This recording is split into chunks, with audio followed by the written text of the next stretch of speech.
guys, my name is Sri Hari and I'm a product manager for Realme India, and today we're going to unbox the all new Realme Buds Q and I'm going to try to set it up and show you how to use it. The first thing that you do is unbox the Realme Buds Q. For that, simply take this tab from the bottom. There'll be a loop. Just take that out and the Realme Buds Q are the first thing that you're greeted with. Take the Buds Q out, of course. We have the Buds Q. Let's keep them here. Look at what else is in the box. Now, other things are actually at the bottom. So you take things out of the box. There's one more thing inside. There you go.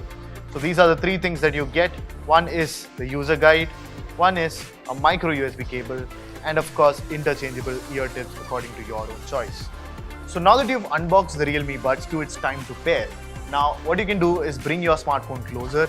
Here we are using the Realme X2 Pro. You can use an Android phone, an iOS phone, anything that you want. Now first thing to make sure is turn on Bluetooth. So let's turn on Bluetooth. Now let's put the Realme Buds Q in pairing mode. To do that, simply open the case.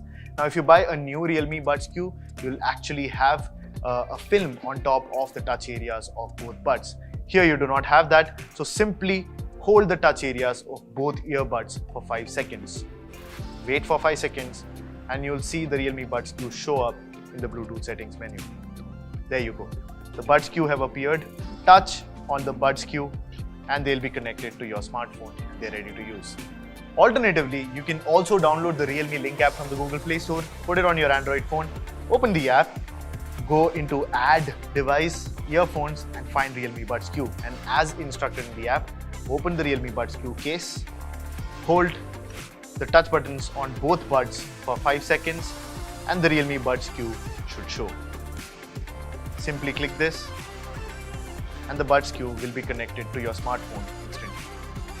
The Realme Link app, once connected, will help you change your controls on the Realme Buds Q any way you want. Now that the Realme Buds Q are connected, to use touch control, simply know where the touch area is, which is this glossy patch on both the left and right buds with the R logo. So double tap on the touch area and your music will start playing. Double tap again and the music will pause. To move to the next track, just triple tap. And you can use all these functions as well as customize them in the Realme Link app. Double tapping can let you answer an incoming call, and if you long touch, then you can reject the call as well. Now, if you hold for 2 seconds from both sides, then you will be entering the gaming mode, and if you want to exit, you can do that with the same gesture. Just hold for 2 seconds. In fact, this time we have also added a gaming mode toggle right inside the Realme Link app as well, so you can quickly click that toggle and enter the gaming mode. So that was a quick tutorial for the Realme Buds Q. I hope you guys enjoy the music through the all-new Realme Buds Q wirelessly.